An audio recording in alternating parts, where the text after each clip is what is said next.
रहा रे शाम का खजाना लुट रहा रे शाम का खजाना।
सर्वांगे हरिचंदनं सुललितं कंठे च मोक्तावली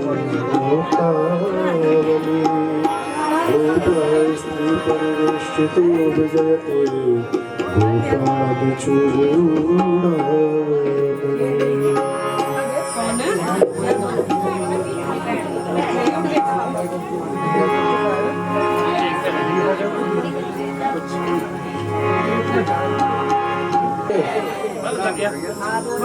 भातक लाज रखा थी अच्छा जोर से जय बोले हाँ बोले वृंदावन बिहारी लाल की।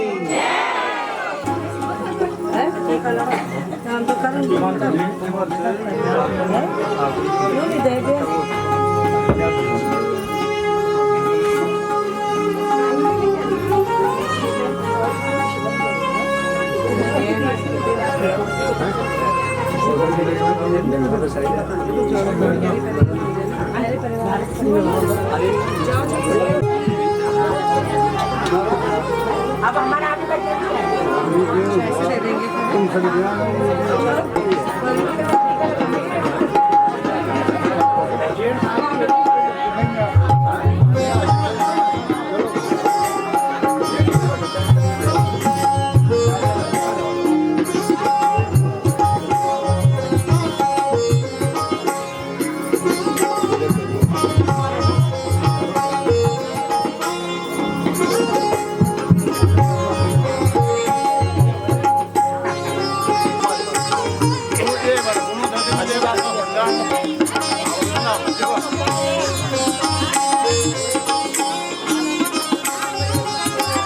धवला या शुभ्रवस्त्रावृता या वीणावरदण्डमण्डितकरा या श्वेतपद्मासना या ब्रह्माच्युत शंकर प्रवृत्तवे देवे सदा वंदिता सा मां पातु सरस्वती भगवती निःशेष जाड्यापः।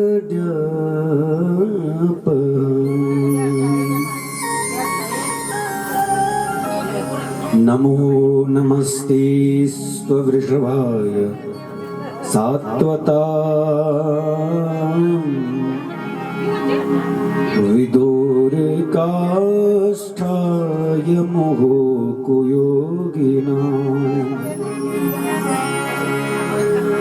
निरस्तसाम्यातिशयेन राधसा स्वधामनि ब्रह्मणि रंस्यते नमः स्वधामनि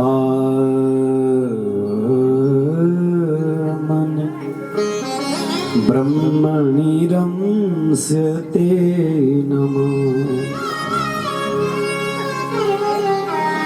नमोस्तुते व्यास विशाल बुद्धि फुल्लारविंद यत पत्र नेत्र येन त्वया भारत तैलपूर्ण प्रज्वालितो ज्ञान मया प्रदीप गुरुर्ब्रह्मा गुरुर्विष्णु गुरुर्देवो महेश्वर गुरुः साक्षात् परब्रह्म तस्मै श्री गुरवे नमः प्रभुर नंद कुमारो में स्वामिनी वृषभानुजा कृतार्थोऽहं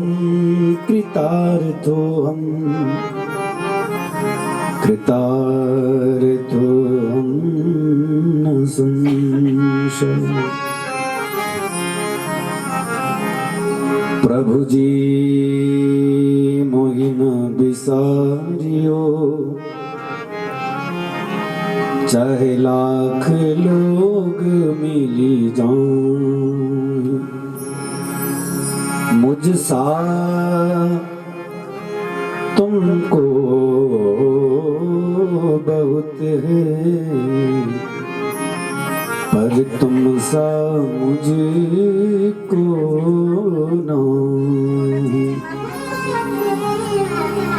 बोली श्री बालकृष्ण भगवान की।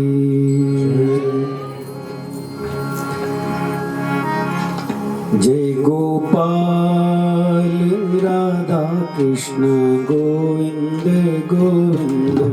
जय गोपाल राधा कृष्ण गोविंद गोविंद।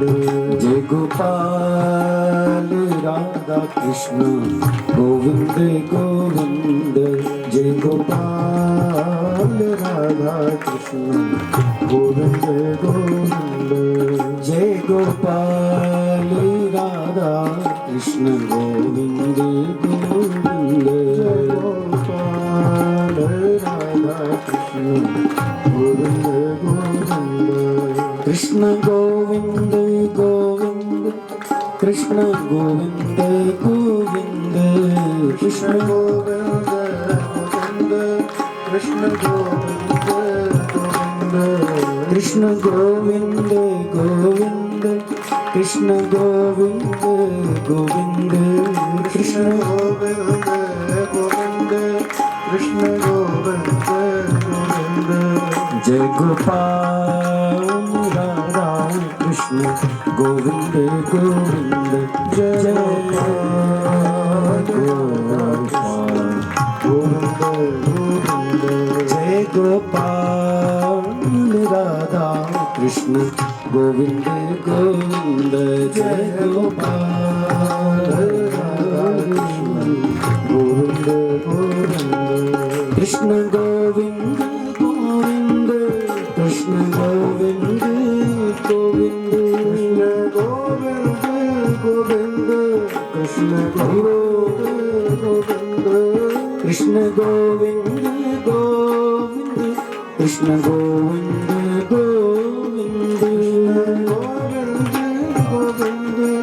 कृष्ण गोविंद गोविंद कृष्ण गोविंद गोविंद कृष्ण गोविंद गोविंद गोविंद। बोली भक्तवत्सल भगवान की, श्रीमद् भागवत महापुराण की, वेद व्यास भगवान की, श्री सुखदेव जी महाराज की, श्री परीक्षित जी महाराज की, क्षेत्र ग्राम बस्ती के समस्त देवी देवताओं की, गंगा मैया की, यमुना मैया की, काशी विश्वनाथ भगवान की, उत्तराखंड धाम की। ओम नमः पार्वती पतये हर हर महादेव।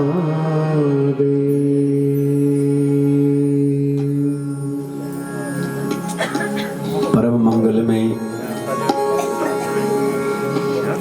परात्पर अखिलेश्वर परब्रह्म परमात्मा भगवान श्री कृष्ण बाल कृष्ण का प्रत्यक्ष शब्दमय विग्रह श्रीमद् भागवत महापुराण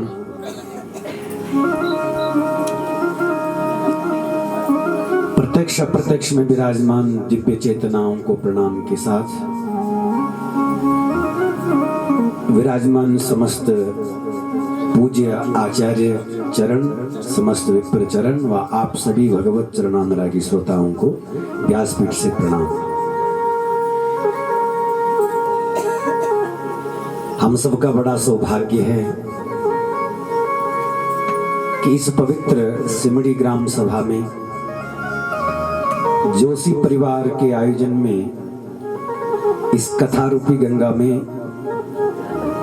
अवगाहन करने का सौभाग्य प्राप्त कर रहे हैं, डुबकी लगाने का सौभाग्य प्राप्त कर रहे हैं। इस परिवार की जो वंदनीय दिवंगत आत्मा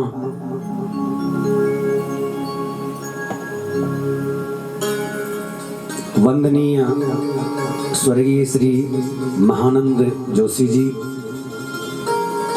स्वर्गीय श्रीमती महेश्वरी देवी जी एवं समस्त पितरों के उद्धार के लिए ये कथा रूपी गंगा यहाँ पर प्रवाहित हो रही है। और जो निमित्त बने हमारे श्री रमेश जोशी जी, श्री दिनेश जोशी जी और श्री गणेश जोशी जी और समस्त परिवार के लोग जो मिलजुल करके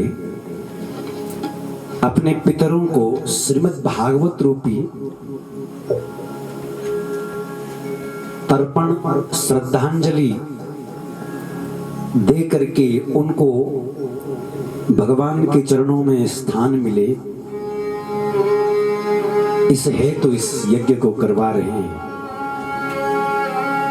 सज्जनों,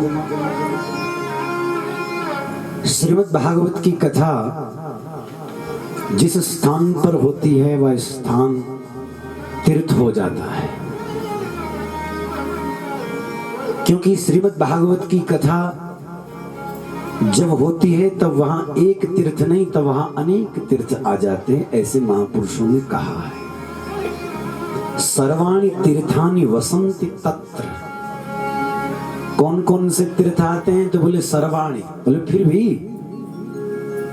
बोले तत्रैव गंगा, वहां गंगा जी प्रकट हो जाती है। जो मां गंगा सबको पावन करती है वो गंगा वहां आ जाती है जहां भगवान की कथा हो रही होती है।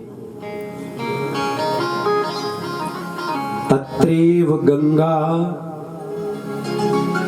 यमुना त्रिवेणी, वहां यमुना जी आ जाती है, वहां प्रयागराज प्रकट हो जाए, वहां त्रिवेणी प्रकट हो जाए। बोले कहां तक एक एक का नाम लेते रहेंगे, इसलिए सर्वाणि तीर्थानि वसंति तत्र। बोले कहां? यत्र चितोदार कथा प्रसंगः। जहां उदार परमात्मा श्री कृष्ण की कथा होती हो, वहां सब तीर्थ आकर के विराजमान हो जाते हैं। अब कितना सौभाग्य है कि एक एक तीर्थ को जाने के लिए हमें समय भी चाहिए, सामर्थ्य भी चाहिए, मन भी चाहिए, क्योंकि कभी कभी आदमी के पास सामर्थ्य भी होता है, समय भी होता है। ऐसा नहीं है कि समय नहीं है। आजकल के समय में झूठ सबसे ज्यादा यही लोग बोलते हैं, मेरे पास समय नहीं है। और खासकर सत्कर्म के लिए, ध्यान के लिए, सुमिरन के लिए समय नहीं है, बाकी सब चीजों के लिए समय हो जाता है। मैंने कल भी कहा कि ये मनोरंजन नहीं, ये मनोभंजन की कथा है, मन को पवित्र करने की कथा है। यहां कहते हैं सब कर्म करो, दान करो, यज्ञ करो, व्रत करो, तीर्थ यात्रा करो, सेवा करो, जो जो तुम कर सकते हो अच्छे से अच्छे काम करो। लेकिन इन सबका एकमात्र उद्देश्य है। क्या उद्देश्य है इनका? बोले इन सबका एक उद्देश्य क्या है? बोले भगवान श्री कृष्ण के चरणों में प्रेम प्रकट हो जाना, भक्ति प्रकट हो जाना, यही उद्देश्य है। और बोले अगर न उत्पन्न हो तो यहां लिखा है न उत्पादयेद यदि रतिम श्रम एव ही केवलम, तब वह केवल श्रम हो जाएगा, वो खुद को थकाने वाला काम हो जाएगा।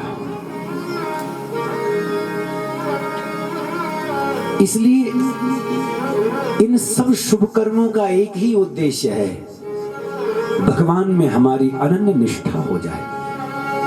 पुण्य बढ़े वो ठीक है, कुछ लोग पुण्य के लोभ में ही करते हैं सत्कर्म, चलो कोई बात नहीं, पुण्य बढ़े इस लोभ से भी करते हो तो भी चलेगा। लेकिन इसकी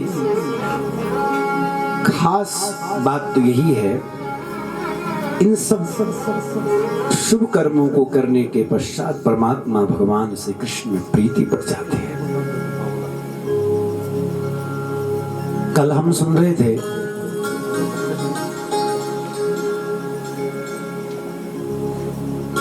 भगवान व्यास जी ने धर्म ग्रंथों को व्यवस्थित किया। व्यास उनका नाम क्यों पड़ा? मां सत्यवती ने उनको द्वीप में जन्म दिया, एक टापू में जन्म दिया, एक द्वीप में जन्म दिया, इसलिए उनको द्वैपायन कहते हैं।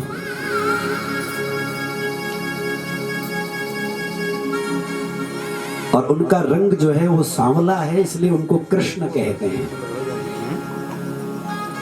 इसलिए उनका नाम कृष्ण द्वैपायन है। जैसे सुखदेव जी का नाम ब्रह्मरात है, सुखदेव जी का नाम क्या है? ब्रह्मरात।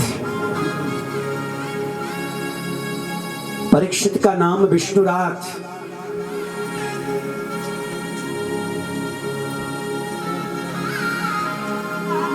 तो व्यास क्यों पड़ा? बोले वेदों का विस्तार किया, इसलिए व्यास संज्ञा हुई। भगवान व्यास ने पुराणों की रचना की, महाभारत की रचना की, देवर्षि नारद जी के कहने पर उन्होंने भागवत की रचना की, और फिर सुखदेव जी को इस ग्रंथ का अध्ययन कराया। कैसी कथा है ये? यस्यां वे श्रूयमाणायां कृष्णे परम पुरुषे भक्तिरुत्पद्यते पुंसां शोक मोह भयापः। शोक मोह और भय जिनको भगवान के चरणों में प्रेम प्रकट हो जाता है, भक्ति उत्पद्यते, भक्ति जिनके हृदय में प्रकट हो जाए कृष्ण के चरणों में, उनके जीवन में तीन चीजें नहीं रहती। क्या? शोक नहीं रहता, मोह नहीं रहता और भय नहीं रहता। और अगर देखा जाए तो इस संसार में हम दुखी क्यों हैं? इन्हीं तीन चीजों के कारण दुखी हैं, बाकी चौथी कोई चीज नहीं है।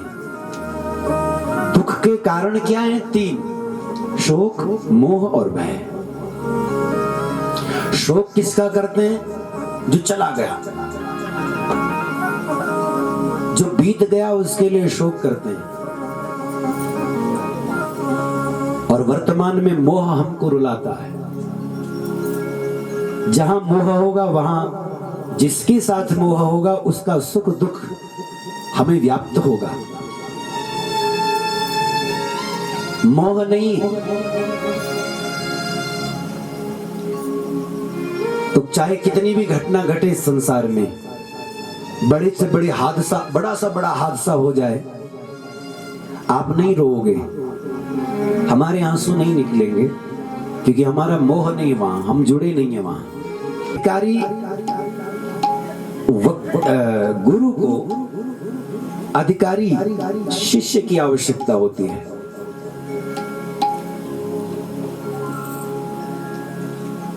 इसी प्रकार से एक अधिकारी वक्ता को अधिकारी श्रोता की आवश्यकता।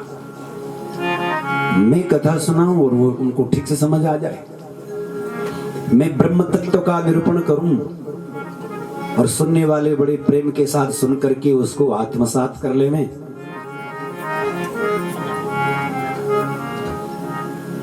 तो सुखदेव जी विचार करने लगे कि ये कथा उसी को देनी चाहिए जिनको प्यास हो। अब जिनको प्यास ही नहीं हो, जबरदस्ती तुम पानी पिलाओगे पियो, तो उसकी कोई वैल्यू नहीं होगी ना, वो तो यूं ही मिल गया। और प्यास है तब तो फिर महाराज उसकी कितनी वैल्यू हो सकती है, कल्पना भी नहीं की जा सकती। तो कथा की प्यास किसको है, वो अधिकार कैसे प्राप्त किया जाए? तो एक कथा सुनाते हैं। किसकी कथा सुनाते? भगवान की कथा से पहले भगवान के भक्त की कथा सुनाते। भगवान की कथा बाद में सुना लेंगे, तो पहले भगवान के भक्त की कथा सुनाए। कौन है ये भक्त?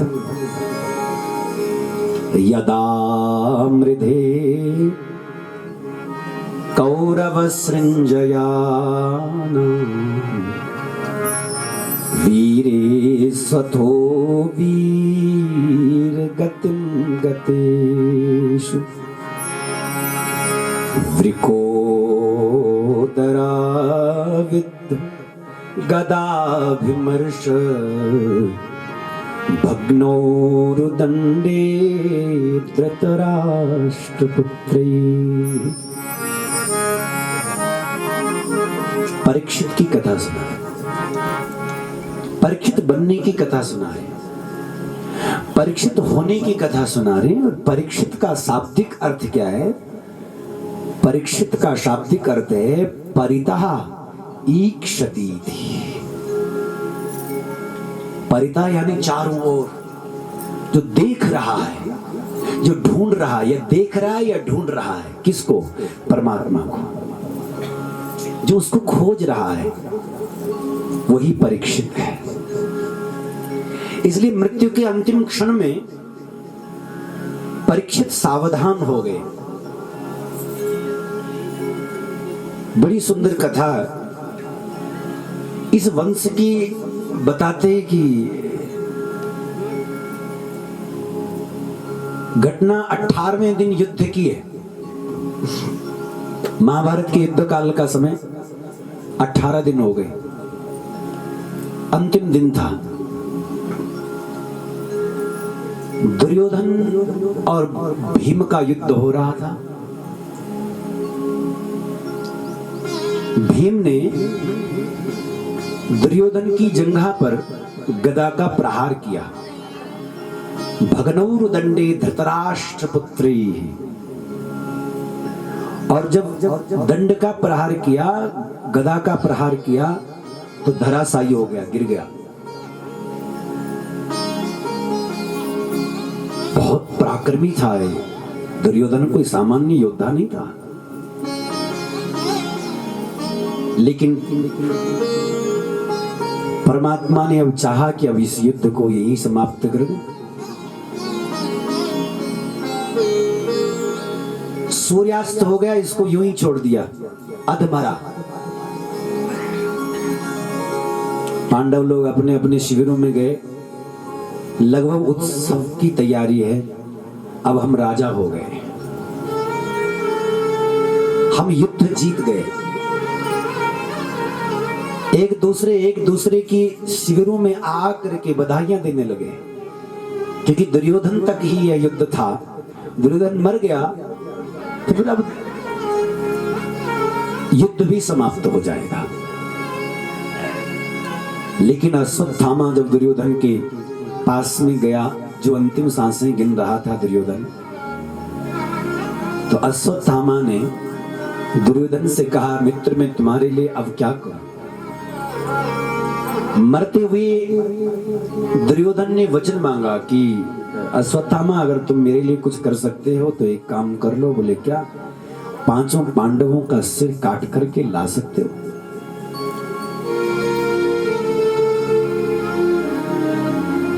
जैसे ही अश्वत्थामा ने सुना, कहा मित्र का वाक्य है, मैं अवश्य पूरा करूंगा। द्रोणाचार्य के पुत्र अश्वत्थामा रात्रि के समय निकले, पांडवों के शिविर में पहुंचे। सब सोए हुए हैं, लेकिन एक घटना घट गई। 5 पांडवों के शिविर में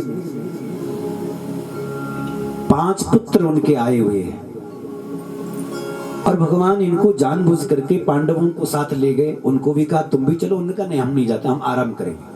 तो आज अपने पिताओं की सैया पर ही वो सो गए। और जैसे ही अश्वत्थामा आया, सोचा कि पांडव सोए हुए हैं, एक एक का सिर काट दिया। और जैसे सिर काट दिया और उसके बाद में दुर्योधन के पास में गए, बोले मैंने 5 पांडवों की हत्या कर दिए। प्रमाण क्या? बोले सिर लेकर के गया था। और जब सिर लेकर के गया था तो जब गौर से देखा तो पता चला कि ये तो पांडव नहीं है, तो पांडवों के पुत्र हैं। और दुर्योधन दुखी हो गया कि अंतिम वार भी मेरे पक्ष में नहीं हुआ, मैं आज भी हार गया। पांडवों का बाल बांका नहीं कर सका, पांडवों का नुकसान नहीं कर सका, लेकिन 5 पुत्रों का मैंने क्या करना? इनको मार करके मुझे क्या मिलेगा? तुमने इनकी हत्या करके हमारे वंश को ही खत्म कर दिया। तड़पता हुआ दुर्योधन के प्राण उसी समय छूट जाते हैं। लेकिन रात्रि का समय जब मां द्रौपदी को पता चलता है, सारी माताएं इकट्ठी हो गई, सारे लोग वहां एकत्रित हो गए और रोने लगे। शोक में परिवर्तित हो गई सभा। अर्जुन ने आकर के द्रौपदी को सांत्वना दी,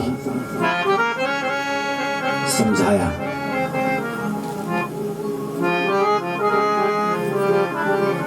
माता शिशु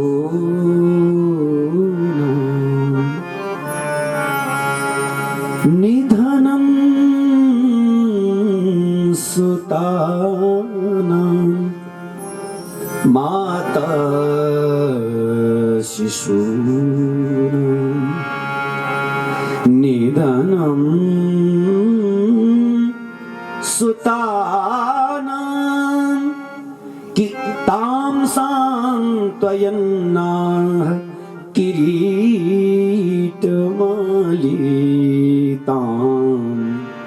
सांत्वयन्ना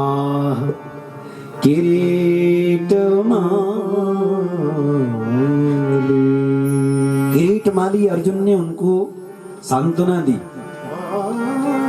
और कहने लगे, द्रौपदी, सूर्यास्त से पहले उस आतताई को, उस अत्याचारी को पकड़ करके लाऊंगा, मृत्यु दंड दूंगा, तेरे पुत्रों के हत्यारे को मृत्यु दंड दूंगा। प्रण करके अर्जुन चल पड़े। भगवान श्री कृष्ण रथ लेकर के बढ़े।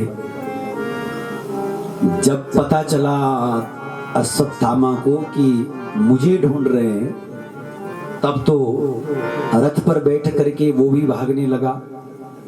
अश्वत्थामा भागे आगे और भगवान श्री कृष्ण अर्जुन का रथ लेकर के पीछे पीछे भाग रहे हैं। जब लगा अश्वत्थामा को कि अब मैं बचने वाला नहीं हूं, तो अश्वत्थामा के पास में ब्रह्मास्त्र है और ब्रह्मास्त्र को संधान किया और छोड़ दिया। लेकिन जैसे ही अर्जुन को समाप्त करने के लिए ब्रह्मास्त्र का प्रयोग किया और ब्रह्मास्त्र को निरस्त करना ये बड़ा कठिन है। अर्जुन भगवान के चरण पकड़ करके बोला, प्रभु अब क्या करूं? भक्तानाम अभयंकरः, ये भक्तों को अभय देने वाले प्रभु मैं अब क्या करूं? भगवान बोले, चिंता मत करो, इस ब्राह्मण को ब्रह्मास्त्र का प्रयोग करना आता लेकिन समेटना नहीं आता, और तुम्हें दोनों चीज आती है। तुम अपनी ब्रह्मास्त्र का संधान करो और दोनों ब्रह्मास्त्र को आकाश में मिला करके इसको समेट लो। जैसे ही सुना अर्जुन ने वही किया और फिर जाकर के दौड़ करके पकड़ लिया अश्वत्थामा को, बांधने लगे। भगवान बोले, तो बांध क्यों रहे हो, मारते क्यों नहीं हो? अब जब भी मारने के लिए हाथ उठे तो फिर दिखे कि तो गुरुपुत्र है, ये तो ब्राह्मण है। फिर अपना प्रण याद आए, फिर सोचे कि मैं मार दूं, लेकिन फिर ब्राह्मण है, गुरुपुत्र है, द्रोणाचार्य जी के पुत्र हैं, कैसे मारूं? भगवान बोले, देखो भाई ऐसा है, मत्तम प्रमत्तम उन्मत्तम, अगर कोई व्यक्ति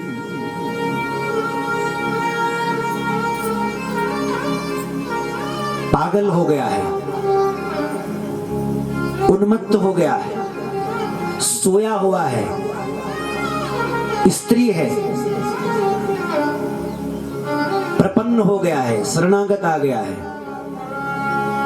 वो विरथम, रथ नहीं है उसके पास में, भीतम, भयभीत है, और यदि वो शत्रु है तब भी उसको मारना नहीं चाहिए।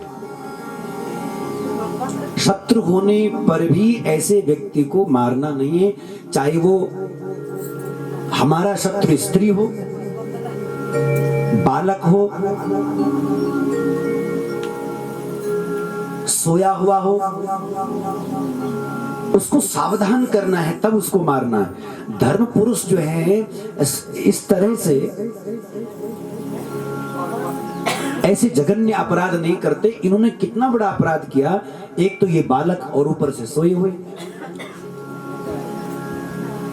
इसलिए इनके द्वारा ये अपराध हुआ। ये क्षम्य नहीं है, ये आतताई के लक्षण हैं, इनको समाप्त करो। वही नहीं, देखो ये मेरे अपराधी कम हैं और द्रौपदी के अपराधी ज्यादा हैं, इसलिए मैं द्रौपदी के पास ले जाता हूं इनको। द्रौपदी के पास ले, द्रौपदी के पास जब आए तो द्रौपदी की स्थिति अलग है। अब आप विचार करें कि इस परिवार में धर्म की कितनी श्रेष्ठता है। एक एक के जीवन में धर्म श्वास की तरह चढ़ा हुआ है जीवन में उनके। जैसे श्वास लेने के लिए सोचना नहीं पड़ता, उसी प्रकार से धर्म के लिए उन्होंने सोचना नहीं है कि मुझे ये धर्म है या अधर्म नहीं। धर्म उनके सहज जीवन में है। उनका पग जो है अधर्म पर चल ही नहीं सकता। कमाल की बात देखो, जो द्रौपदी अपने पुत्रों के लिए विलाप कर रही है, जो इतनी वेदना में है, इतने दुख में है, इतनी पीड़ा में है, और वो द्रौपदी गुरुपुत्र को बंधे हुए जब सामने देखती है, हाथ जोड़ती है। वाम स्वभाव कृपया ननाम च, वाम स्वभाव, उसका उस वामा का स्वभाव कैसा स्वभाव है उसका। इस दुख के समय में सामने आदताई खड़ा है, पुत्रों का हत्यारा खड़ा है, और उसको भी प्रणाम कर रही है। कृपया ननाम च,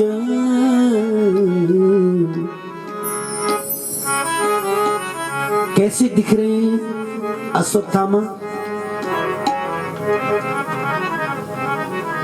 अवाङ्मुखं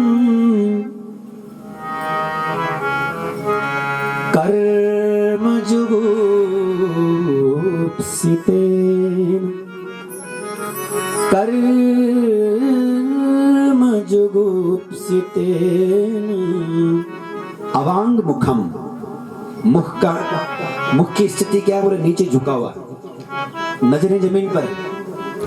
आदमी जब शुभ कर्म करता है तो सीना तान करके चलता है, आंखें ऊंची करके चल सकता है, लेकिन जब पाप कर्म करता है तब वो किसी से नजरें भी नहीं मिला सकता। उसको पता है कि भूल हो गई। अवामुखम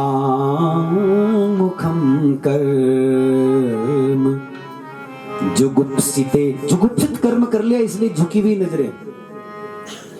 वामा, द्रौपदी प्रणाम कर रही है। अर्जुन को बोले आपने क्यों पकड़ा इनको, क्यों बांधा है इनको? आपको नहीं पता ये गुरुपुत्र हैं? आपको नहीं पता ये ब्राह्मण हैं? अर्जुन ने कहा ये सब पता है, लेकिन इन्होंने ही तो मारे रात को हमारे बच्चों को।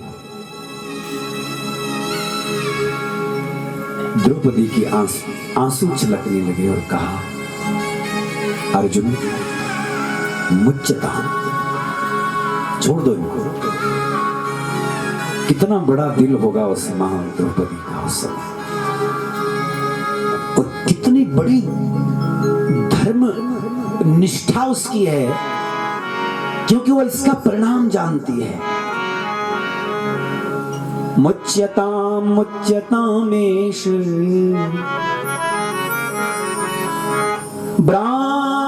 ब्राह्मणो नितराम गुरु। ये ब्राह्मण है और नित्य गुरु है, और ऊपर से ये गुरु पुत्र भी है। आप इनको छोड़ दीजिए, क्योंकि इनकी मां जब रोएगी ना तो उस ब्राह्मणी के आंसू हमारे सारे कुल को नष्ट कर देंगे। क्योंकि उस ब्राह्मणी के आंसू अपने पति के लिए तो छूट रहे हैं, द्रोणाचार्य के लिए तो बहे ही रहे, और पता चला कि उसके आंसू अपने पुत्र के लिए बहने लगे, तो उस ब्राह्मणी के कोप से हम बच न पाएंगे। मारोदी दस्य जननी गौतमी पति देवता यथा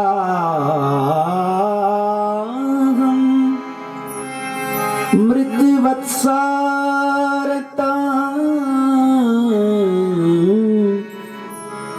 रोदीम्यश्रु मुखी मुहु, रोदीम्यश्रु मुखी मुहु। यथाहं मृतवत्सारता, जैसे मैं पुत्रों के वियोग में रो रही हूं, वैसे इसकी मां भी बहुत रोएगी। इसलिए ब्राह्मण को दंड देने का अधिकार हमको नहीं है। अगर ब्राह्मण अपराधी है तो इनको दंड देने का अधिकार किसी राजा को नहीं होता था। बोले फिर इनको दंड कौन दे? बोले पहले तो ये अपराध करते नहीं थे, और जब अपराध अगर हो जाए तो इनके लिए दंड की व्यवस्था राजाओं के पास नहीं हुआ करती थी। बोले इनका न्याय जो है परमात्मा करते हैं, शिव इनको दंड देंगे।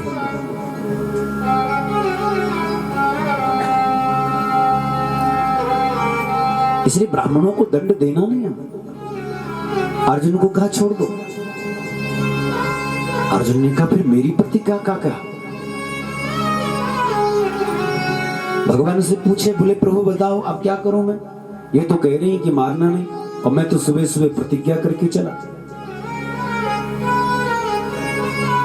भगवान बोले देखो अर्जुन, ब्रह्मवंदुर्न हन्तव्य आततायि वदारहण। अब देखो भगवान क्या कह रहे हैं, ब्रह्मवंदुर्न हन्तव्यः, ब्राह्मण है तो मारने योग्य नहीं है, मृत्यु दंड उसको नहीं मिलेगा, और आततायी है तो उसको छोड़ना नहीं है। अर्जुन के लिए धर्म संकट खड़ा हो गया। ये ब्राह्मण भी है और आततायी भी है, सोए हुए बच्चों की हत्या करने वाले। इस तरह से रात्रि के समय छुप करके वीर वार नहीं करते, योद्धा वार नहीं करते। जो योद्धा होते हैं, पराक्रमी होते हैं, वीर होते हैं, वो सावधान करते हैं पहले सामने वाले को, तब अपना शस्त्र का प्रयोग करते हैं। ऐसा वार चल रहा है, शीत वार, न रात देखते हैं न दिन देखते हैं। उनसे ही माथे पर एक मणि थी, माथे पर एक मणि चमक रही थी। मणि को छीन लिया, खींच लिया, उनके माथे से निकाल दी बाण से अपने, और धक्के मार करके सभा से बाहर कर दिया इनको। एष ही ब्रह्म बंधूनाम बधो नान्योस्ति देहिकः। जब इनको इस सभा से बाहर निकाल दिया, यही उनके लिए मृत्यु दंड से बढ़ करके है।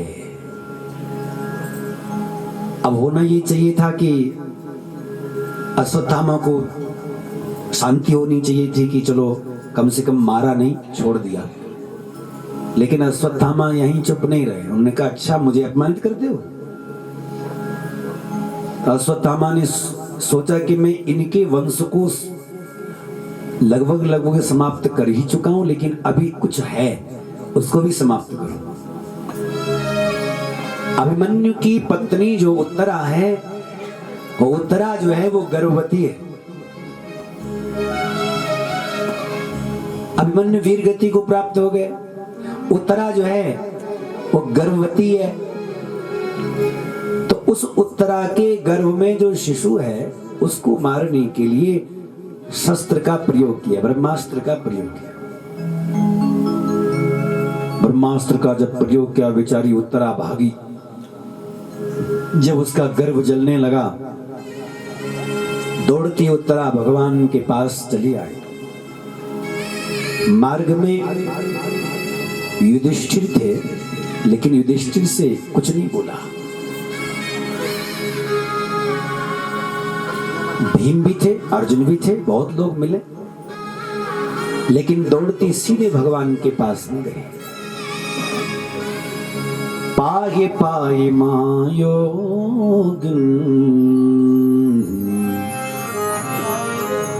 देव देव जगत्पते नान्यं त्वदभयं पश्ये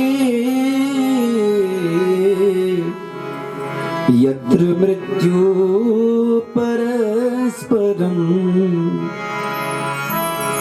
नान्यं त्वदभयं पश्ये पाहि पाहि महायोगी। हे महायोगी। यहां योगी से काम नहीं चलेगा, क्योंकि महायोगी चाहिए, क्योंकि गर्भ की बात है। प्रभु मैं क्या देख रही हूं संसार में, सब एक दूसरे की मृत्यु के कारण बने हुए, एक दूसरे को मारने पर तुला हुआ है, कहीं भी शांति नहीं है, सब हिंसा ही हिंसा चारों तरफ फैल रही है। कोई शस्त्र से हिंसा करता है, लेकिन इसको बाहर आने के लिए भी अब शायद समय न हो। अगर आपकी कृपा न होगी तो बात नहीं बनेगी। इसलिए प्रभु आप इस बच्चे की रक्षा करो। और जैसे ही मां उत्तरा ने प्रार्थना की, उसी समय भगवान ने सूक्ष्म रूप लेकर के उत्तरा के गर्भ में प्रवेश किया। और उत्तरा के गर्भ में जब प्रवेश किया तो कमाल की बात देखिए,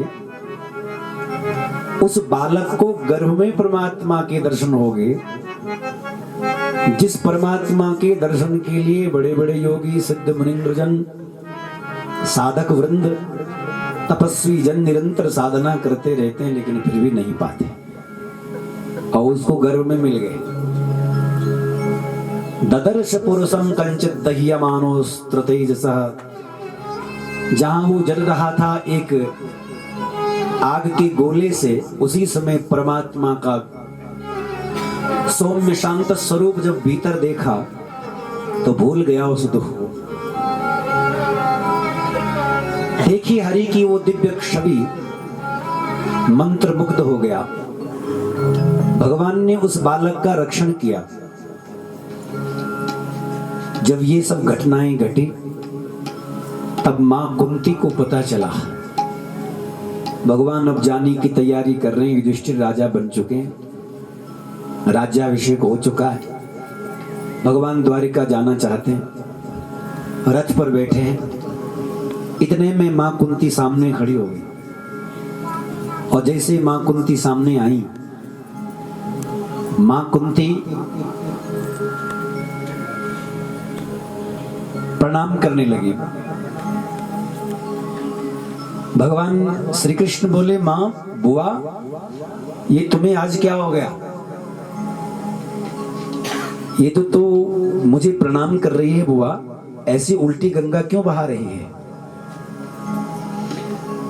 मां कुंती ने कहा कि देखो प्रभु, नाता रिश्ता अपनी जगह है, लेकिन आज जो मैं कहूं तुम सुनो। आप सामने सुनो और मैं कहती रहूं। मैं आपको जान गई हूं, आप कौन हैं? भगवान कृष्ण बोले, अच्छा तो आप मुझे जान गई, कौन हूं मैं? तब मां कुंती कहती है, नमस्ये पुरुषं त्वाद्यं, नमस्ते प्रकृते परम,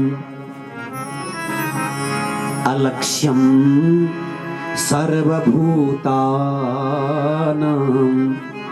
अंतर बहिरवस्थितम।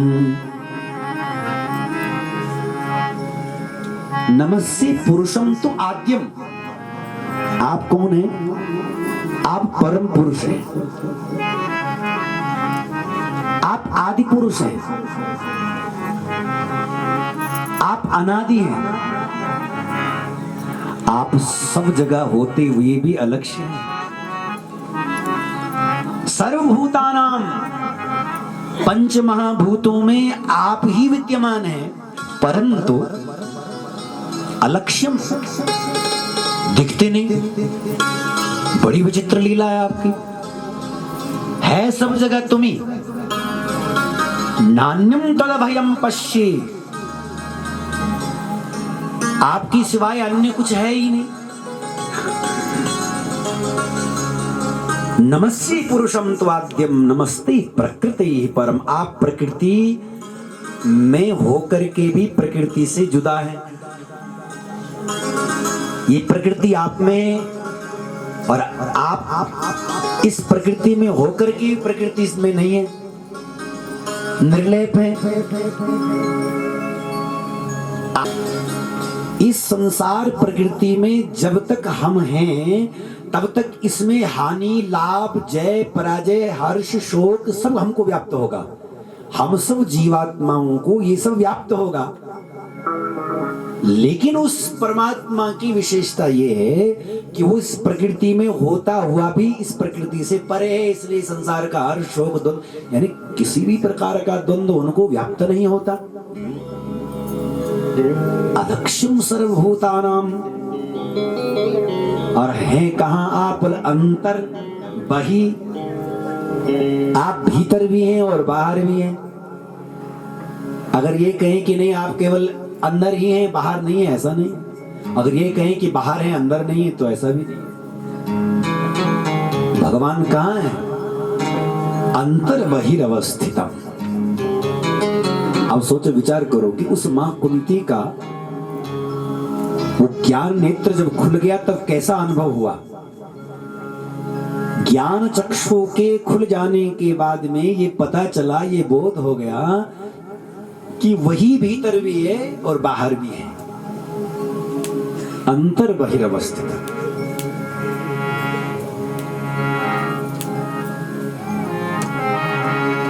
ये बात दूसरी है, इस हृदय पर परमात्मा का ही बसेरा है, लेकिन हमने इसमें संसार को बसा दिया। तेरा कब्जा है हर एक दिल पे, कोई दे या न दे। तेरा कब्जा है, तेरा कब्जा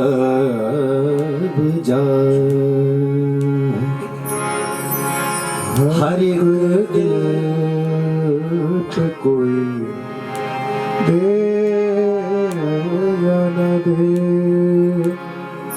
ये दिल दुलारा है मगर दिल से भी प्यारा तू है। ये दिल दुलारा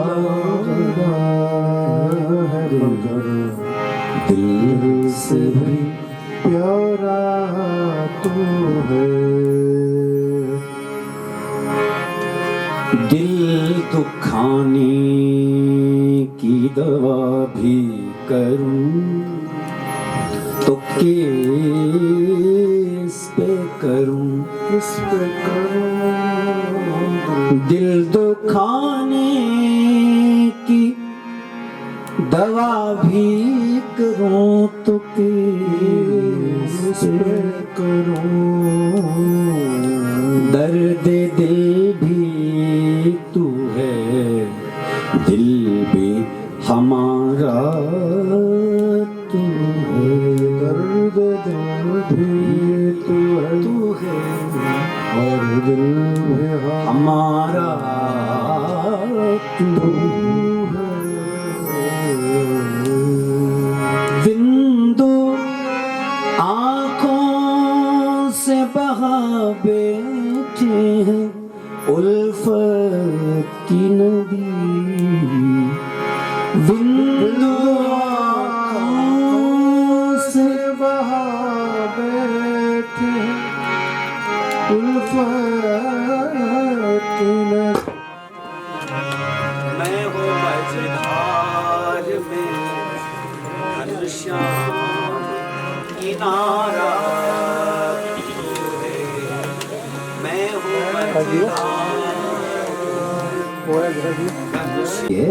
और बाहर भी है। बोले प्रभु मेरी तो औकात ही क्या है, मैं तो सामान्य बुद्धि वाली स्त्री हूं। कथम पश्ये महिस्त्रिया, मैं क्या जानूं, बड़े बड़े योगी परमहंस भी आपको नहीं जान सकते। कथम पश्ये महिस्त्रिया। लेकिन एक बात निवेदन करूं प्रभु,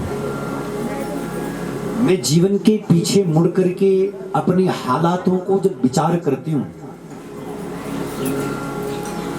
तो मैंने एक चीज का दर्शन किया, क्या कि इन सब क्षणों में कष्ट बहुत था, विपत्ति बहुत थी, दुख बहुत था, लेकिन तुम साथ थे, तुम हर समय खड़े होते थे और इसलिए वो कष्ट नहीं लगता था, वो विपत्ति नहीं लगती थी, वो दुख नहीं लगता था।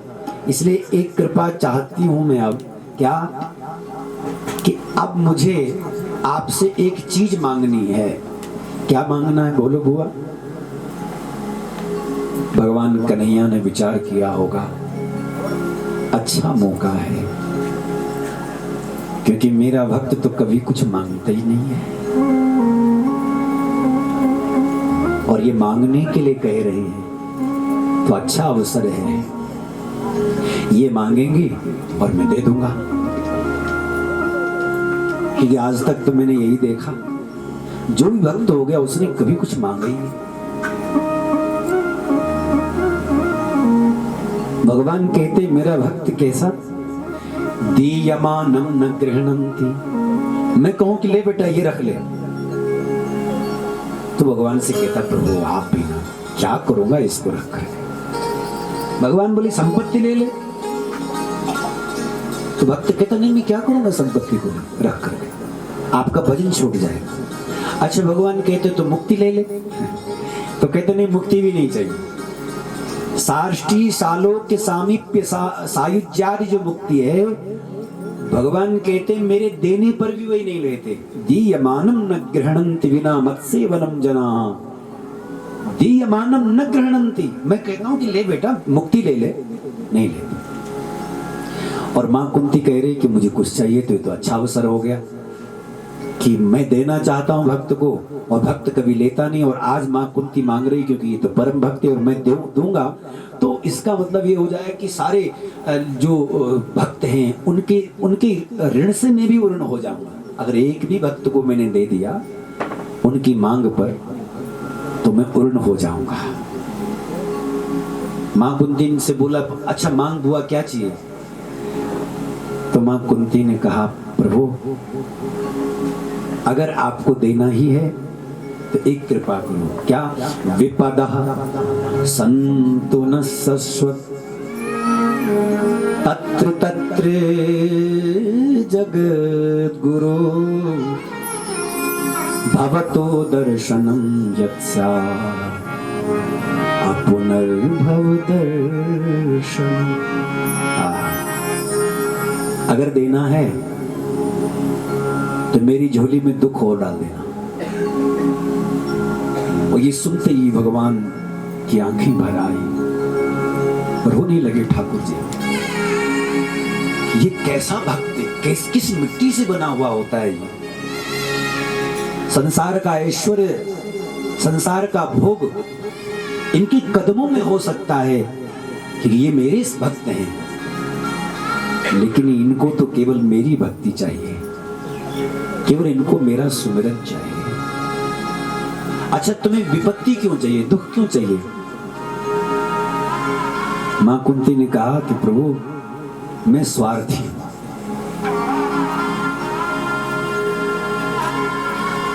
क्योंकि जीवन के पीछे मुड़ करके जब मैं उन क्षणों को देखती हूं जिन क्षणों में कष्ट था, विपत्ति थी, तो तुम्हारी याद आती थी, तुम्हें याद करते थे। कोई भी कष्ट आता था, पांडव मेरे बच्चे सब मेरे पास आते थे, तो मैं यही कहती द्वारिकाधीश को पुकार। और कभी कभी तो ऐसा भी क्षण आया कि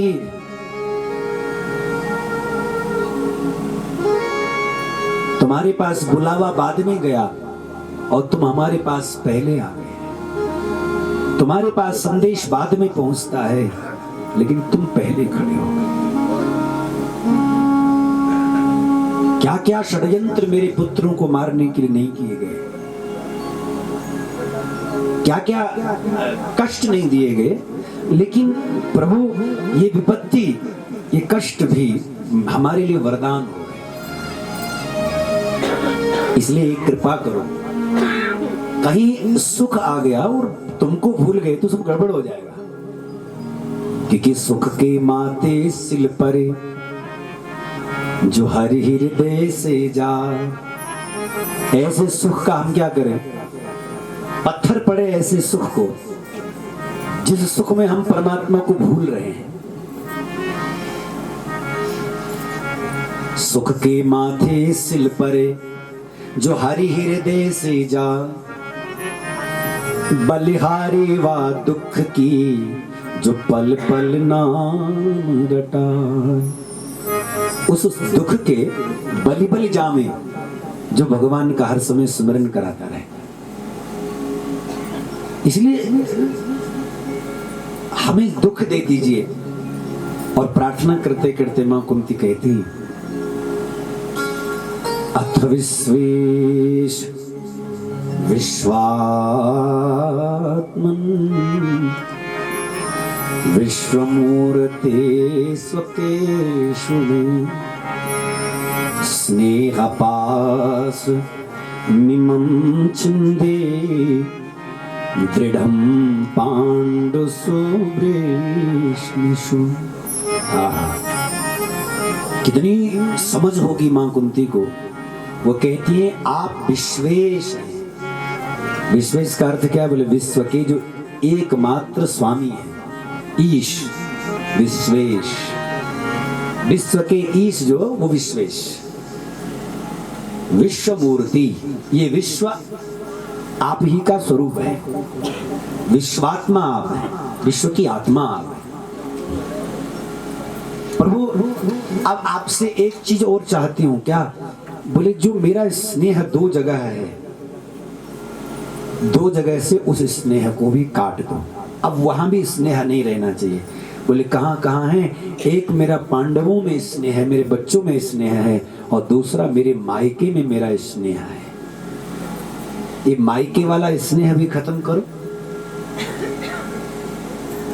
और पांडवों के साथ में भी जो मेरा लगाव है, मेरे बच्चों के साथ में भी मेरा जो लगाव है, उसको भी अब समाप्त करो। ये स्नेह की रज्जू रस्सी जो है, ये अब अपनी संग जोड़ दीजिए। स्नेह हो तो सिर्फ आप ही के साथ में हो। अब विचार करो, ऐसी पवित्र माताएं जिस वंश में होंगी,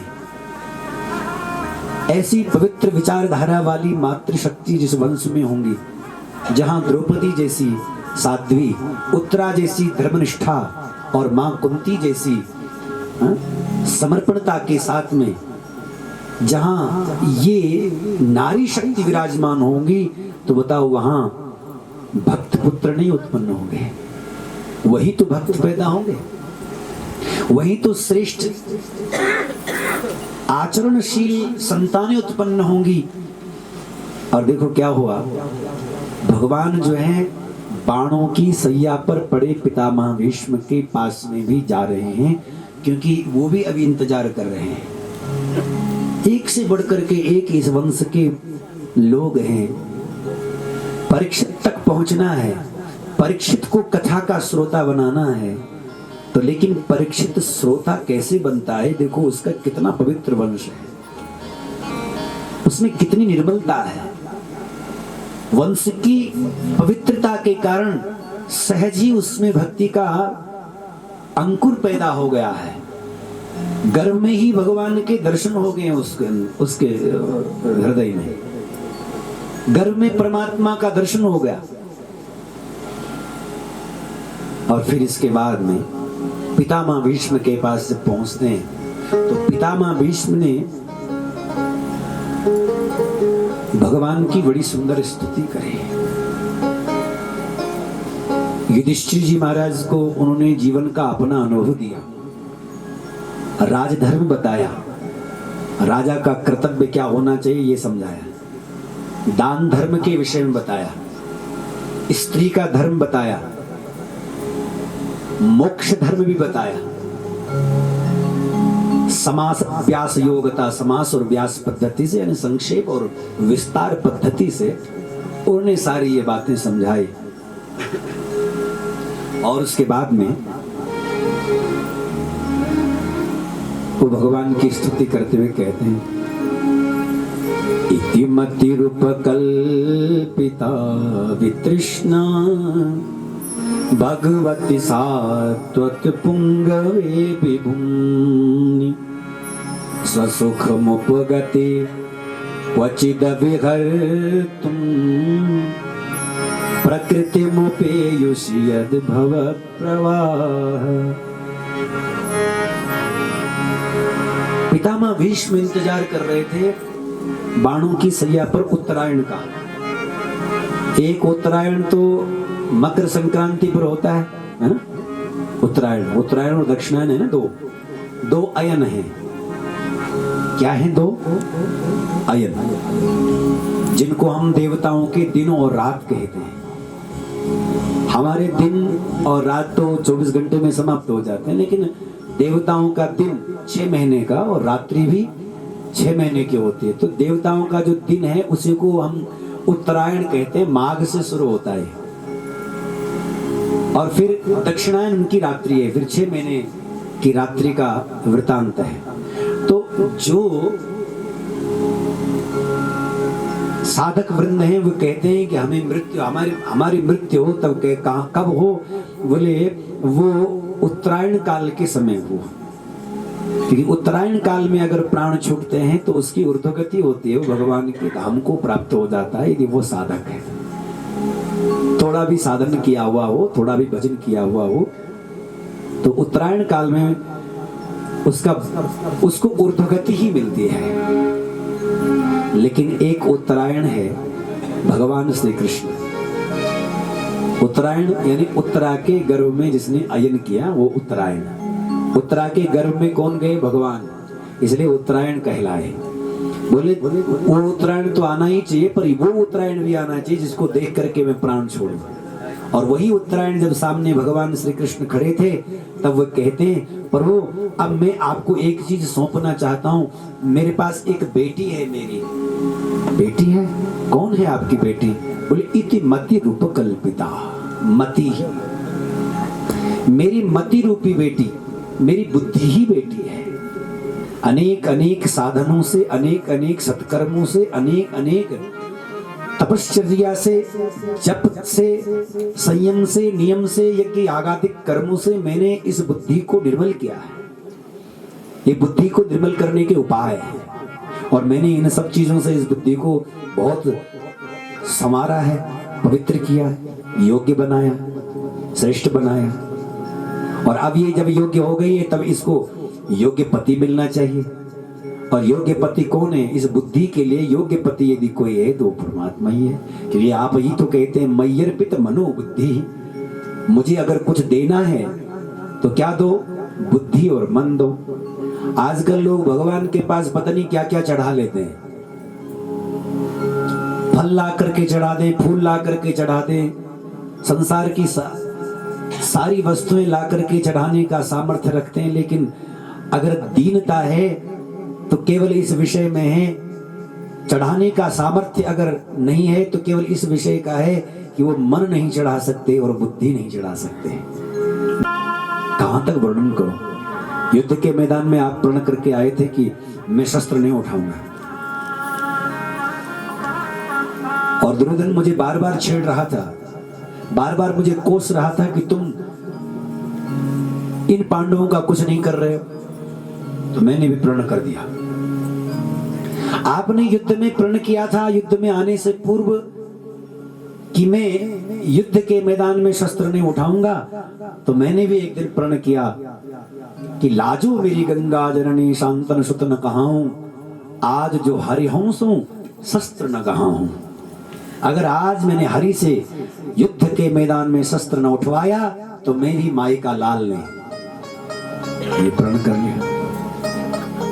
लेकिन कमाल की बात ये हुई, मुझे पता था कि मेरी प्रतिज्ञा मैंने जो की है वो मेरे बल से सफल होने वाली नहीं है, ये मुझे पता है। अगर मैं अपने बल से चाहूं कि मेरी प्रतिज्ञा मेरे बल से सफल हो जाए, मेरी प्रतिज्ञा रह जाए, तो ये होना संभव ही नहीं था। लेकिन मुझे ये भरोसा था कि आप परमात्मा उदार हैं, और वही हुआ। युद्ध के मैदान में जब मैं आपके शिष्य अर्जुन पर बाणों की बौछार करने लगा। अर्जुन के पास में मेरे बाणों का कोई उत्तर नहीं रहा, और इतने बाणों की बौछार जब मैंने की तो उसके हाथ से गांडीव धनुष गिर गया, और गांडीव धनुष जब गिर गया तो वो तो सीधे आपके चरण पकड़ करके बैठ गया कि केशव, अब तो युद्ध हम हार चुके। पितामह भीष्म आज ही दुर्योधन को राजगद्दी पर बिठा देंगे, राज्याभिषेक कर देंगे, क्योंकि पितामह भीष्म को आज रोक पाना संभव नहीं है। और वो जब आपसे प्रार्थना कर रहा था और मैंने भी जब वो आपसे बोल रहा था, इतने में मैंने आपके घोड़ों पर बाण चला दिया, और घोड़ों पर ही नहीं आपके चरणों में भी बाण चला दिया। और जब आपके चरणों में जब बाण चला दिया उस समय आप उसको कुछ समझा रहे थे, लेकिन एकाएक जब आपके चरणों तक बाण पहुंचे मेरे, आप क्रोध में भर आए और कूद पड़े आप रथ से नीचे। सामने पड़ा था रथ, टूटा हुआ रथ का पहिया, और उठा करके आप मेरी ओर जो भागे। और उस समय जो आपकी अलकावली आपके मुखमंडल पर जो लहरा रही थी, आपके मस्तिष्क पर जो प्रसेद के कण जो विराजमान थे, और उसमें जो चमक रहे जो कण वो मानो मोती लग रहे हो, ऐसा प्रतीत होता था। और प्रभु वह जो छवि थी, मैं आज ही उसकी कल्पना करता हूं तो आनंद विभोर हो जाता हूं। लेकिन मैंने उसी समय शस्त्र रख दिया और कहा कि प्रभु, आपने अपने भक्त की लाज रख दी, आपने अपनी प्रतिज्ञा को तोड़ दिया, अपने भक्त की प्रतिज्ञा को रखने के लिए। अपनी प्रतिज्ञा टूट गई, इसका कोई मलाल नहीं, लेकिन अपने भक्त की प्रतिज्ञा टूटनी नहीं चाहिए, ये आपकी हमेशा चिंता बनी रहती है।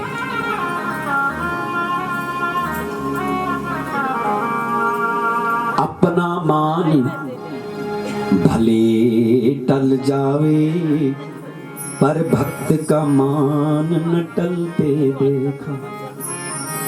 अपना मान भले टल जावे, पर भक्त का मान न टलते देखा। डूबा प्रेम सिंधु में कोई, फिर ना कभी उछलते देखा। डूबा प्रेम सिंधु में कोई, फिर ना कभी उछलते देखा। धन्य है प्रभु, अपनी प्रतिज्ञा तोड़ दी मेरी प्रतिज्ञा को रखने के लिए, इसलिए आपके जैसा उदार कौन होगा। इसलिए मेरी मति, मेरा मन, मेरी बुद्धि आप में लगे, बस यही चाहता हूं। और यूं प्रार्थना करते करते पितामह भीष्म ने अपने प्राणों को भगवान में मिला दिया। प्रयाण हुआ और इसके पश्चात महाराज परीक्षित का यहाँ जन्म हुआ। भगवान ने लीला का संभरण किया। ठाकुर जी धर्म की स्थापना के लिए प्रकट भये। यदा यदा ही धर्मस्य ग्लानिर्भवति भारत, अभ्युत्थानम धर्मस्य तदात्मानं सृजाम्यहम्। भगवान का वचन है, जैसे धर्म की स्थापना के लिए प्रकट होता हूं। तो ठाकुर जी को लगा कि अब धर्म की स्थापना हो गई है, और इसलिए ठाकुर जी जो है अब लीला को समेट रहे हैं और सुदाम गमन करने के लिए तैयार हैं। जैसे ही भगवान लीला को संभरण करते, सुदाम गमन करते, पांडवों को जब पता चला भगवान लीला को समेट चुके हैं, बड़ा दुख हुआ। उसी समय उन्होंने अपने पौत्र परीक्षित को राजगद्दी पर बिठाया और सीधे स्वर्गारोहण के लिए जंगल में चले गए। कहां गए? बद्र विशालापुरी के मार्ग से सतोपंथ हो करके उन्होंने स्वर्गारोहण किया। इसलिए आज भी लोग कई सतोपंथ जाते हैं। और एक गाय, उस बैल को प्रताड़ित कर रहा है ये कलयुग। 3 पग जिसके कट चुके हैं, 3 पैर नहीं है उसके। कोई भी 4 पग वाला पशु, एक पग भी अगर उसका कम हो जाए तो वो खड़ा नहीं रह सकता। लेकिन कमाल की बात यह है कि इस वृषभ का, इस बैल का एक ही पग बचा हुआ है, 3 पग कट चुके हैं, लेकिन फिर भी खड़ा है। क्यों खड़ा है? कौन है ये? क्योंकि ये धर्म है। इसलिए धर्म एक पग पर भी खड़ा रह सकता है, और वो एक पग सत्य, दान, दया, पवित्रता, ये धर्म के 4 पग हैं। आप हमारे जीवन में धर्म के 4 पग होने चाहिए, नहीं तो कम से कम 3 तो होने ही चाहिए। चलो कम से कम 2 तो होनी चाहिए, और कुछ नहीं तो 1 तो होना ही चाहिए। सत्य, दान, दया, पवित्रता, इनमें से 1 पग हो तो जीवन सार्थक हो जाए, जीवन सही से चले। 4 हो तब तो कहना ही क्या। 1 पग जो बचा हुआ, उसको भी काटने के लिए तैयार खड़ा।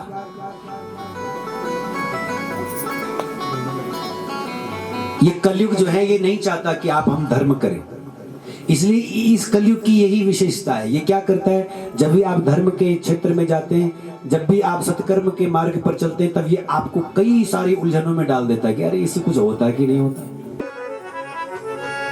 भयमस्ति किंचित् न ते गुडाकेश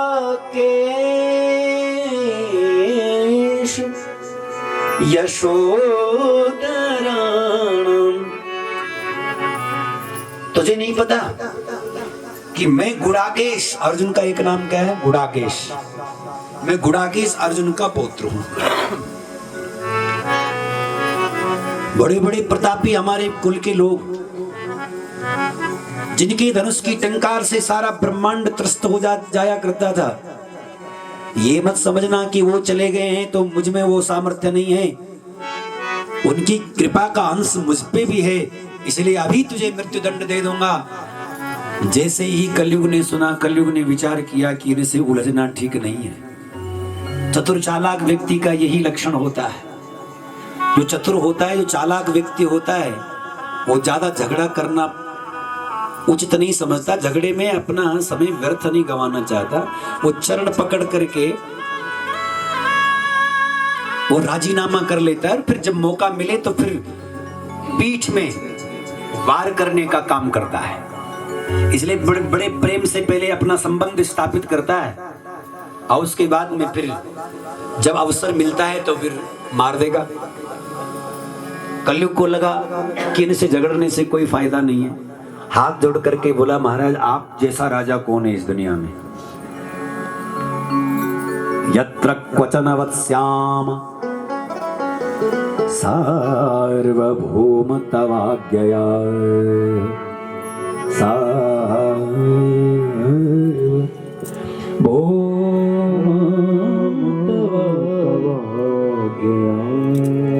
लक्ष्ये तत्र तत्रापि त्वामान्तेषु सरासनम् त्वामान्तेषु सरासनम्।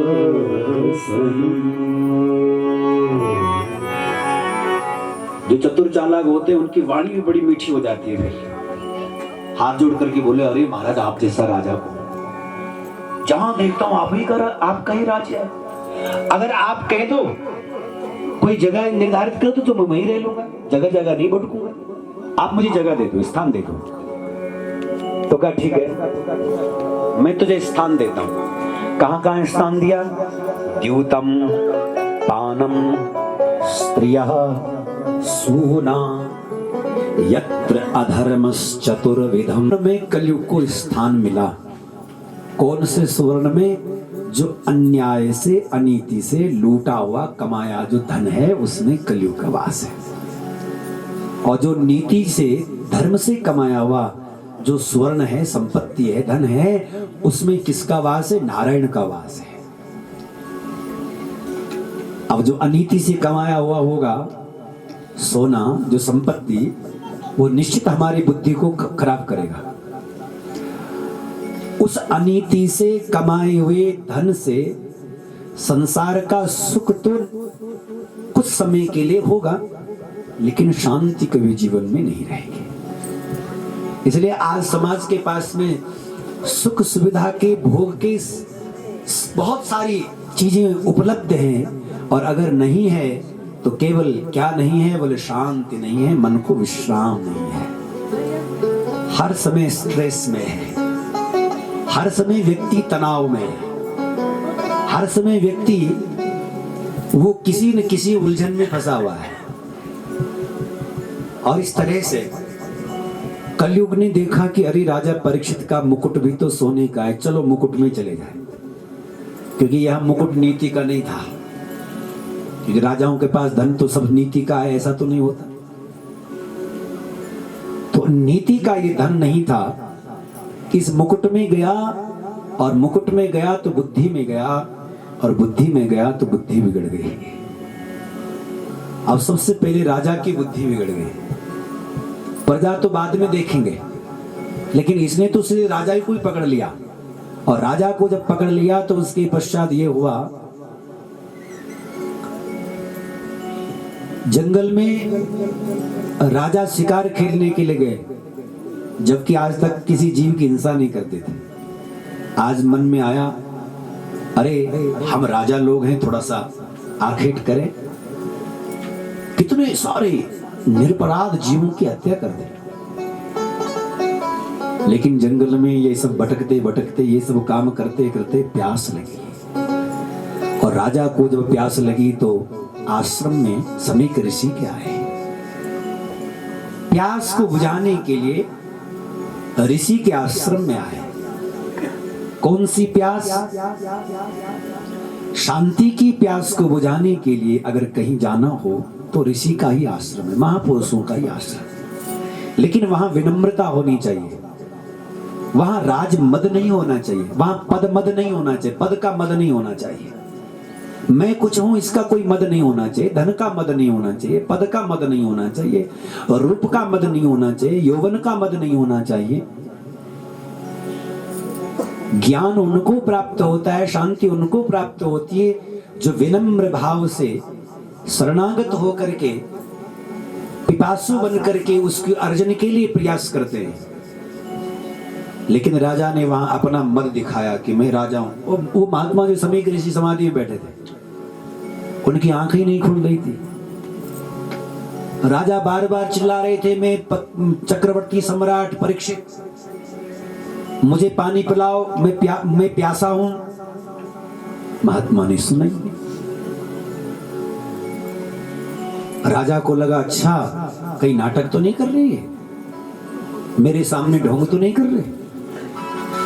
परीक्षा करने के लिए सामने एक मरा हुआ सर्प पड़ा था, उठाया उसको धनुष की नोक से और महाराज समीक ऋषि के गले में डाल दिया। महात्मा फिर भी नहीं जाए।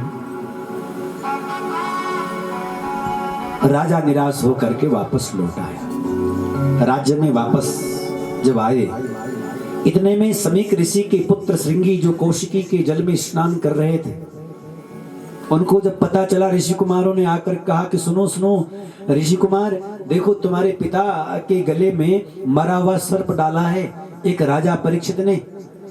वो पानी मांग रहे थे, तुम्हारे पिता समाधि में थे, नहीं जागे, लेकिन उन्होंने मरा हुआ सर्प डाल दिया तुम्हारे पिता के गले में। और जैसे ही उस बालक ने सुना, कोशिक्याप उपस्पृश्य, कौशिकी के जल को उन्होंने अंजलि में भर लिया। आंखें लाल हो गई, शरीर कांपने लगा क्रोध से, वाणी से श्राप निकला, इति लंघित मर्यादा। हे राजा परीक्षित, तूने मर्यादा का उल्लंघन किया है।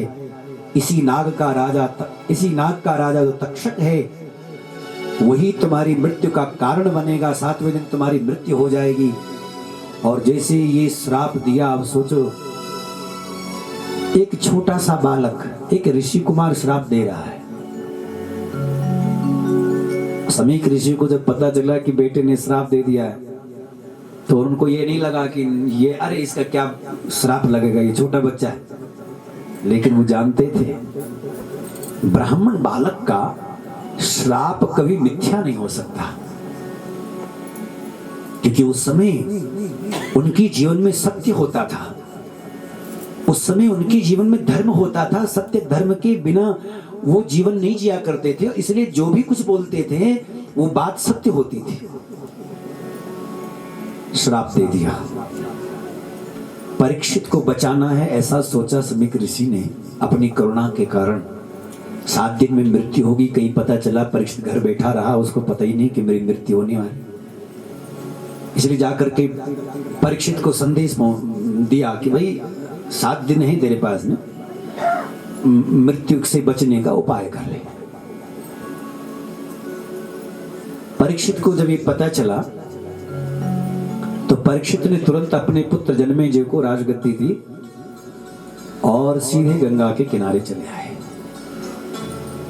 परीक्षित हर प्रकार से सौभाग्यशाली व्यक्ति है। गर्भ में मर रहे थे तो मां उत्तरा की कृपा से भगवान मिल गए।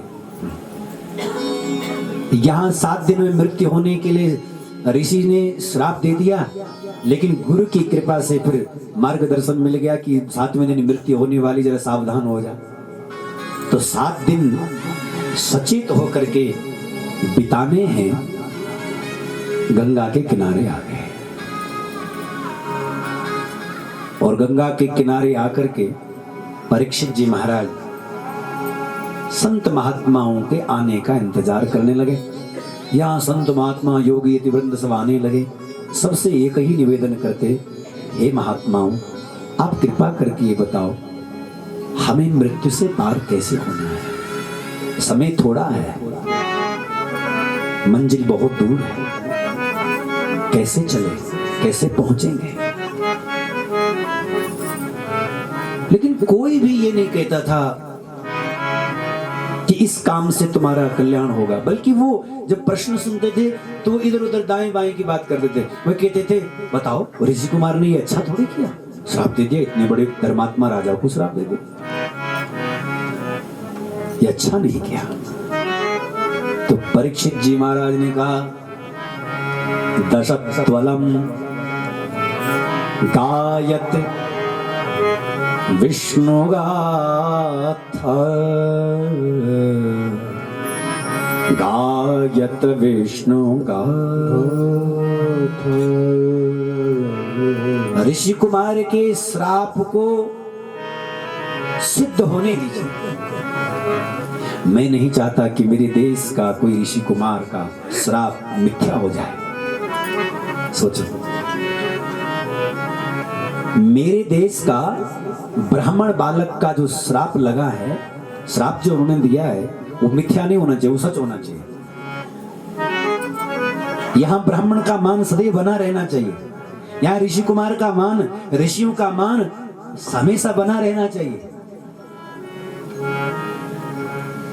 इसलिए तक्षक को तक्षक का काम करने दीजिए, ऋषि कुमार के श्राप को सिद्ध होने दीजिए।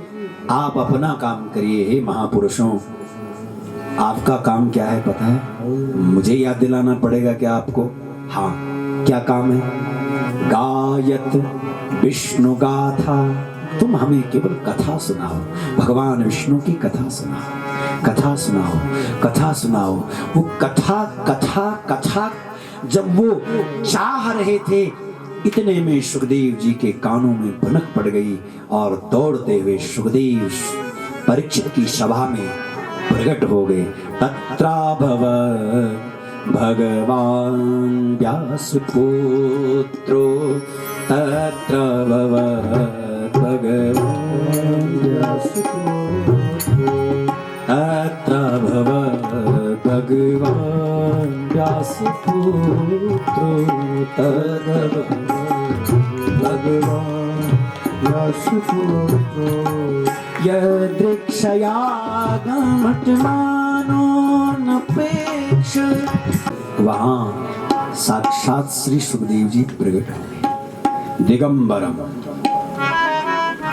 दिशाएं ही जिनके वस्त्र हैं, न कोई सिल्क का कपड़ा, न कोई सूती का कपड़ा। वस्त्र क्या बोले? दिशाएं ही वस्त्र है। दिशाओं को ही लपेट रखा है मान। दिगंबरम वक्त्र विकीर्ण केसम, बिखरे हुए केश, बड़ी लंबी लंबी भुजाएं, उन्नत ललाट, विशाल वक्षस्थल। और सुखदेव जी जब वहां प्रकट हुए, सारी सभा उठ करके उनका स्वागत करने लगी। और जब सभा उठ करके स्वागत करने लगी तो सुखदेव जी ने उनका, परीक्षित जी महाराज ने उनका पूजन किया। और पूजन करते हुए कह रहे हैं, अहो अद्य वयं ब्रह्मन् सत्सेव्या क्षत्रिबान्धवा, कृपया तिथिरूपेण भवद्भिस्तीर्थका कृता।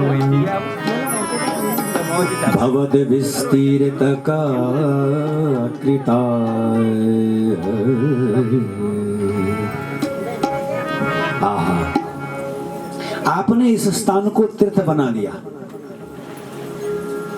आपने चरण धरे तो ये स्थान क्या बन गया? तीर्थ बन गया। अब तो आपसे इतना ही प्रश्न करता हूं, जो सर्वथा जीव मृत्यु की ओर जा रहा है, उसको बचने का क्या उपाय करना चाहिए कि मृत्यु न हो? मृत्यु से बचने का उपाय है क्या? और मृत्यु सामने आ गई है, तब उस समय क्या करना चाहिए? क्या जपना, क्या ध्यान करना, क्या करने जैसा है? और सुखदेव जी ने जब ये बात सुनी, सुखदेव जी बड़े प्रसन्न रहे। और सुखदेव जी कहते हैं, वरीयानि शति प्रश्न कृतो लोकहितो नृप, आत्मवित्त सम्मता पुंसा श्रोतव्यादिषु पर श्रोतव्यादिषु। वरीयानि शते प्रश्न। देखो, सुखदेव जी जब पहली बार मुख खोलते हैं, पहला अक्षर उनके मुख से क्या निकलता है? वाह। वाह क्या है? बोले अमृत बीज है। वम अमृतात्मकम बीजम। वाह क्या है? अमृत बीज है। क्यों निकला ये अक्षर? क्योंकि भीतर अमृत है, इसलिए। कुछ लोग कड़वा बोलते हैं, क्यों? बोले भीतर कड़वाहट है, इसलिए। कुछ लोग मीठा बोलते हैं, क्यों? बोले भीतर मिठास है, इसलिए वो ही बोलते हैं। तो वरीयाने सते प्रश्न। सुखदेव जी कहते, तुम्हारा यह जो प्रश्न है, वरीयान, वरीयान का मतलब क्या? वरीयान का मतलब श्रेष्ठ, उत्तम।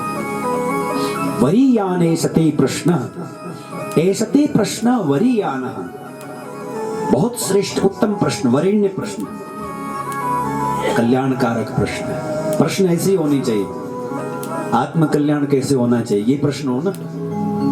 फलाने के बाप का नाम क्या था, दादा का नाम क्या था?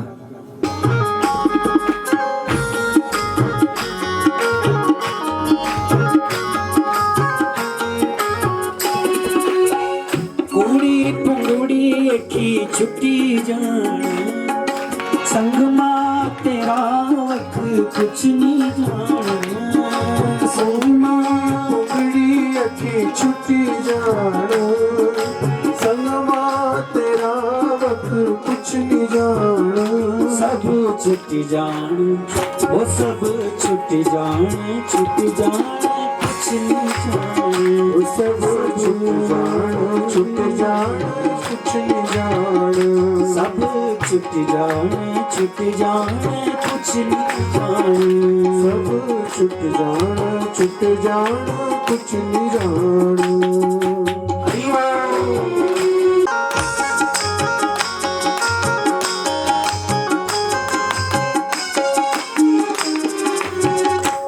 बचपन आए वो भी गाए, बचपन आए वो भी गाए, बचपन आए वो भी गाए, बचपन आए वो भी गाए।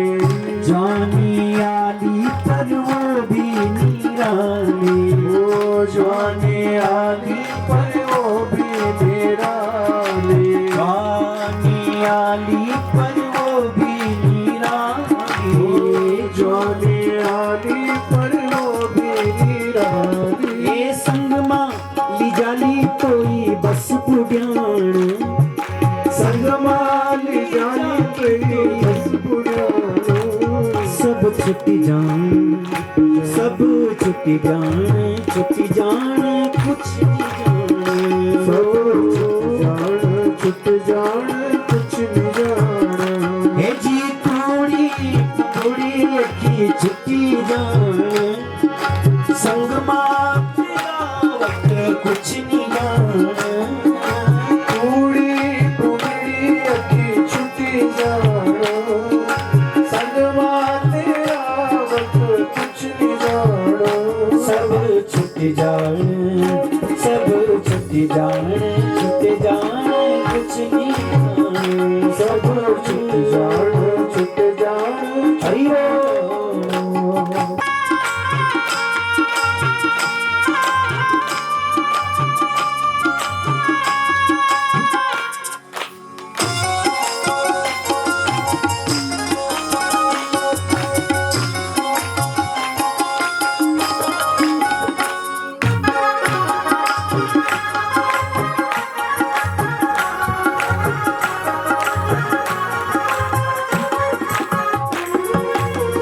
तेरो मेरो कर दीरे दो, तेरो मेरो कर दे दो, तेरो मेरो कर दो रे दो, तेरो मेरो कर दे दो। दुनिया का धंधो मारे जोरे दो, दुनिया का धंधो मारे जोरे हे दो, जी दुनिया का धंधो मारे जोरे दो, दुनिया का धंधो मारे जोरे दो।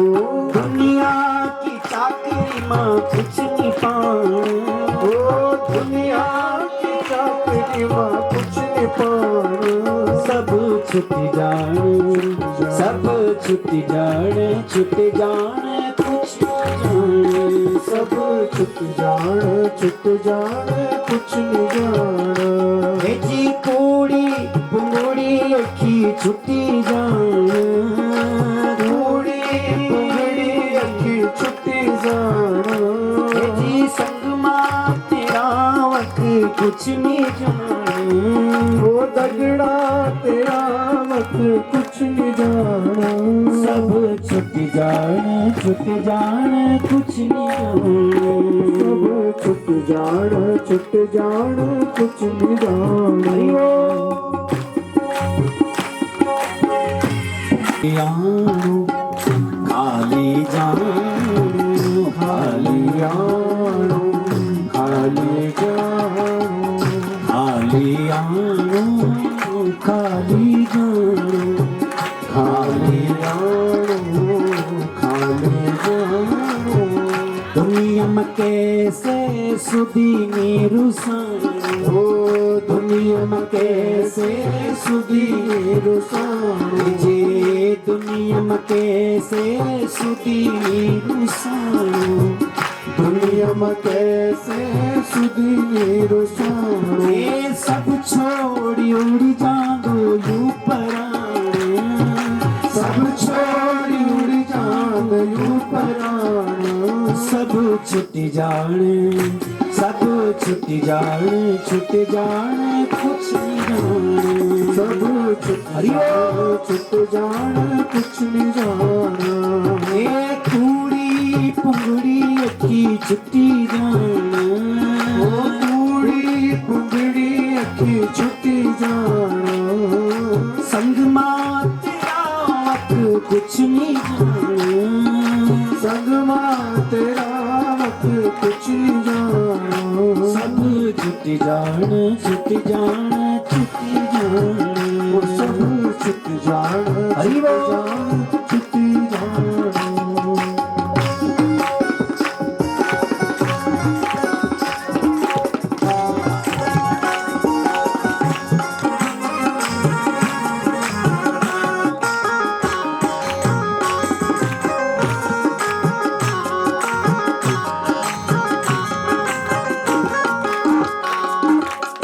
मन के चोला दिन जो पाए, मन के चोला दिन जो पाए, हरि भक्ति माँ क्यों नहीं लगाए, ओ हरि भक्ति माँ क्यों नहीं लगाए, हरि भक्ति माँ क्यों नहीं लगाए, ओ हरि भक्ति माँ क्यों नहीं लगाए, यू चोला लठ्याला तीन फिर नहीं पाऊं, ओ यू चला लख्या तीन फिर नहीं पाणो, सब छुट जान सब छुट जान छुट जान कुछ नहीं जान, सब छुट जान कुछ नहीं जाना, यू चोला अनमोल चोला दोबारा मिलनो, यू चोला अनमोल चोला दोबारा मिलना, यू डोला अनमोल डोला दोबारा सजनो, यो डोला अनमोल डोला दोबारा सजना, यू चोला अनमोल चोला दोबारा मिलनो, यो चोला अनमोल चोला दोबारा मिलना, हिमालय कांठों की चांदी दोबारा दिखना, हिमालय कांठों की चांदी दोबारा दिखनी, हिमालय कांठों की चांदी दोबारा दिखनी, केवली चांद की कहानी दोबारा दिखनी, राम राम राम राम दोबारा जपण्याने, राम राम राम राम दोबारा जपण्याने, यू चोला अनमोल चोला दोबारा मिलन, यो चोला अनमोल चोला दोबारा मिलना, रोड़दी दौड़दी गंगा दोबारा नयनोली, रोड़दी दौड़दी गंगा दोबारा नयनोली, चोला अनमोल चोला दोबारा मिलनोली, यो चोला अनमोल चोला दोबारा मिलना, यू डोला अनमोल डोला दोबारा सजनी, यो डोला अनमोल डोला दोबारा सजना, यू डोला अनमोल डोला दोबारा सजनी, यो डोला अनमोल डोला दोबारा सजना, दोबारा मिलन, दोबारा मिलना। बोले कृष्ण कन्हैया लाल की जय, जय श्री राम।